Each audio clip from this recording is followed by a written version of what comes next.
Good morning and welcome to the Sardis Missionary Baptist Church. I am Reverend Ramone R. Billingsley, assistant to the pastor, who is the Reverend Dr. Kurt S. Clark, Sr.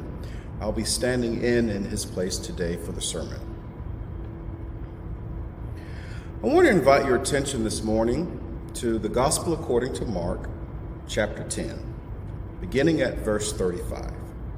The Gospel according to Mark, chapter 10, beginning at verse 35. And it reads as follows. James and John, the sons of Zebedee, came forward to him and said to him, "Teacher, we want you to do for us whatever we ask of you."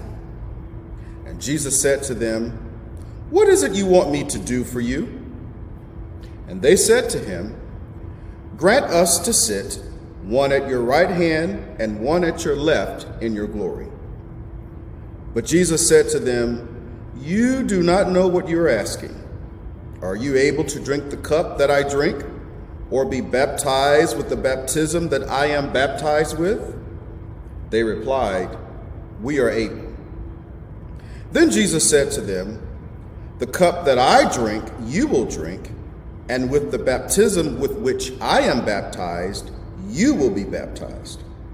But to sit at my right hand or at my left is not mine to grant, but it is for those for whom it has been prepared." When the 10 heard this, they began to be angry with James and John. So Jesus called them and said to them, "You know that among the Gentiles, those whom they recognize as their rulers lord it over them, and their great ones are tyrants over them. But it is not so among you. But whoever wishes to become great among you must be your servant, and whoever wishes to be first among you must be slave of all. For the Son of Man came not to be served, but to serve, and to give his life a ransom for many." For a few minutes today, I want to talk about the road to a lasting legacy. The road to a lasting legacy. One of the most rewarding experiences in life is learning about people. Learning about people who have left behind great legacies. And oftentimes, there are just ordinary people from ordinary places. Ordinary people who did not have extraordinary abilities. Just ordinary people who did not grow up in the suburbs, perhaps, or come from a wealthy family, or perhaps did not attend the best schools, or perhaps really don't read or write well, but just ordinary men and women who found joy in serving others. People who were known for addressing the needs of others, not focusing on themselves, but instead focusing on other people. Ordinary people. Ordinary people who made a difference. People who spent their time serving others, serving people in communities where they lived, serving people in the churches they attended, serving people on the jobs they held, addressing the hurts and pain of people, whether they were big or seemingly insignificant. But the people who are remembered most are those who spent their lives serving others, not thinking about their own desires, but instead thinking about the desires and needs of other people. Not thinking about their own dreams, but instead the dreams of others. Not thinking about their own wants and needs, but instead the wants, desires, and needs of others. Just Ordinary people, your everyday postal worker, your everyday bus driver, the cashier at the grocery store, the teller at the bank, the teacher or coach at the local high school, just ordinary people who lived extraordinary lives, just everyday men and women who've left extraordinary legacies. Ordinary people who are remembered most because they served someone else. But there are others who will not be remembered most. Others who will not leave a lasting legacy. They will not be remembered for how they served others. They will always be known for their selfish desires, their quest for power, their intoxication with the wine of selfishness.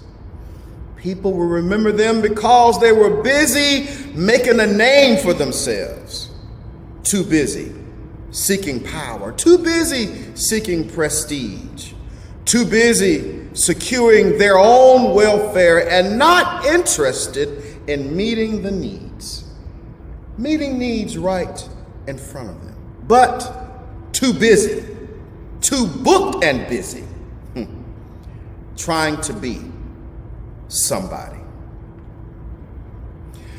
The disciples in the text that I read to you wanted to be great men. They were already great men in their own respect because they were followers of Jesus. But they wanted something more because in their minds it wasn't enough. They wanted to be great men of power and authority. It was something that they deeply desired. It was embedded in their psychosis. They saw it all around them. Everybody who was important seemed to have it. In fact, the Roman Emperor Caesar Augustus had it. And everybody respected him because he had it. When Caesar rode by on his chariot, people would stop and lay down at his feet. Why? Because he had it. Whenever he walked into a room, they would shout, "Long live the king." Why? Because he had it. The Roman soldiers had it, and they used it to keep peace and order in the streets. So the disciples wanted the same kind of it. What? Power and authority. They wanted the kind of power and authority that they saw practiced around them.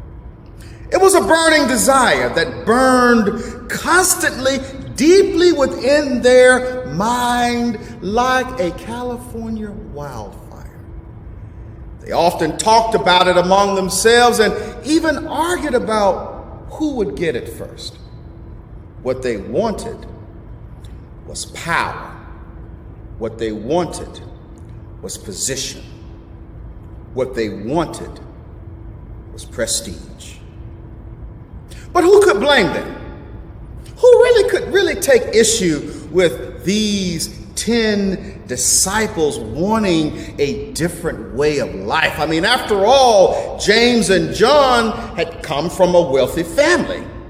And we know that they came from a wealthy family in our text because if you read the Gospel of Mark, you see references to the fact that they had hired servants in their family to help them with the fishing industry. They were entrepreneurs. They inherited family wealth. So they were no strangers to power. They were no strangers to position. They were no stranger to prestige or wealth. But they gave up their name and their reputation. They gave up the comfort of having a luscious place, a safe place to sleep at night, not having to worry about how to pay the next bill, not having to worry about transportation to get from one side of Galilee to the other. They had money, they had status, but now they have nothing to show for it, nothing at all. Why? Because they gave it all up to follow Jesus. And following Jesus and this new Jesus movement is now not proven to be all that successful. They had seen Jesus do healings, but he always ran into problems with the local religious leaders, with the local politicians. They were always in some kind of public debacle or some kind of public confrontation as Jesus sought to overturn the status quo. And they saw how the people of the town and the leaders treated Jesus, and now they are wishing to have what they always had: power, prestige.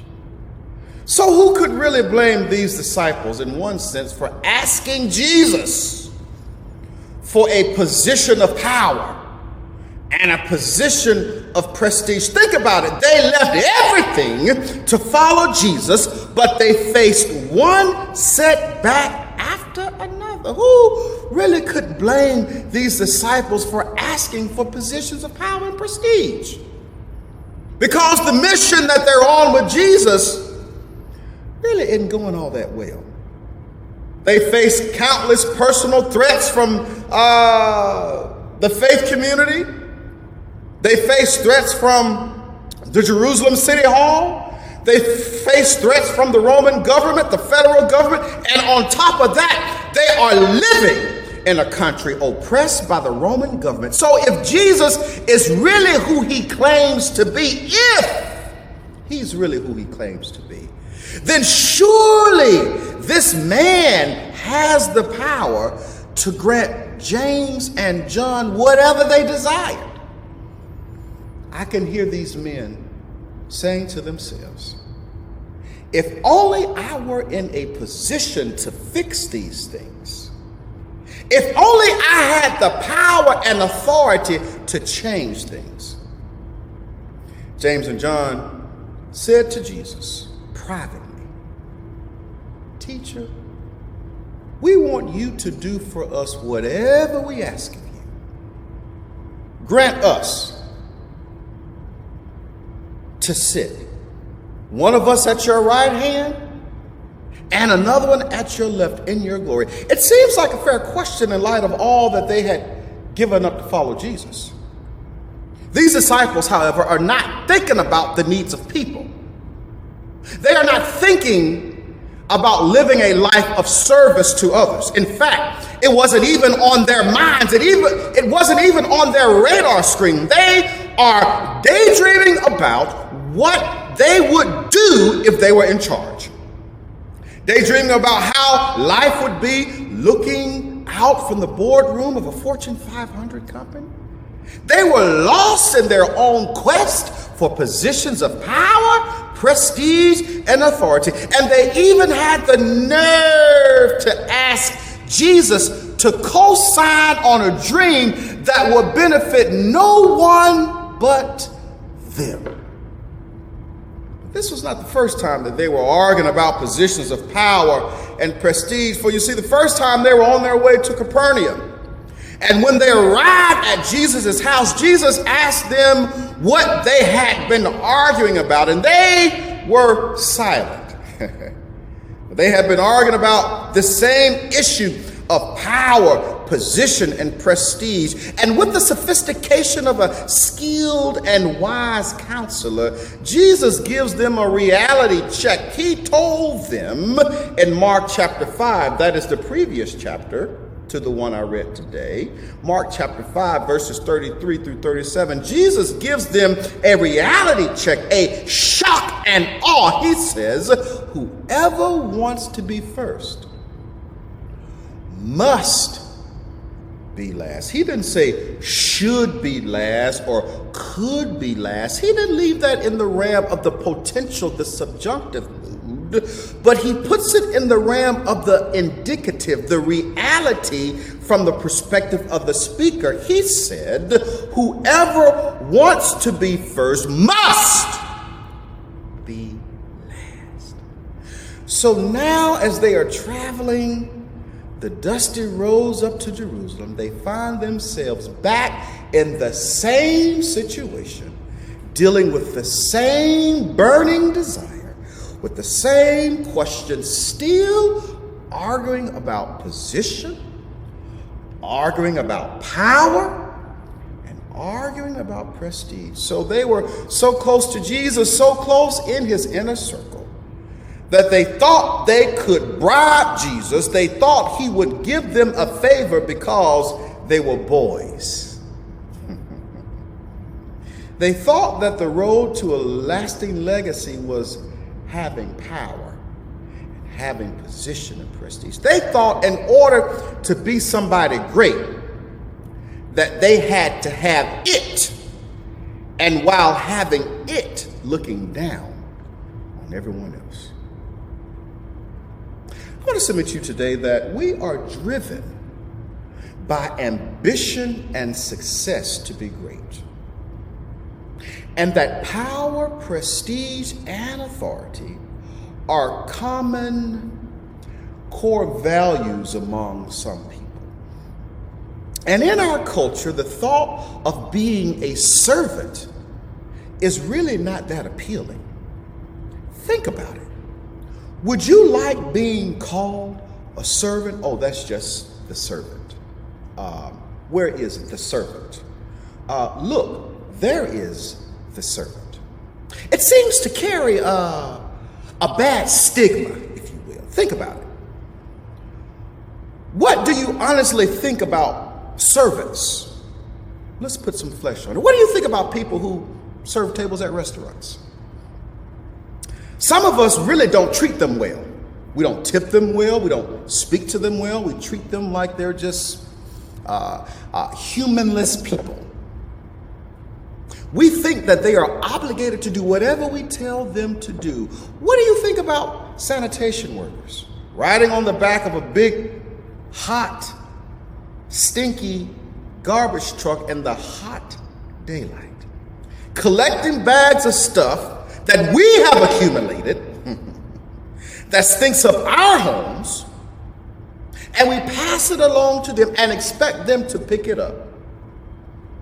Or what do you think about the custodial workers who mop floors at night, take out the trash, lock and unlock doors so we can get in and out of buildings? We tend to walk right by them arrogantly without really paying them much attention. Why? Because we think of them as servants.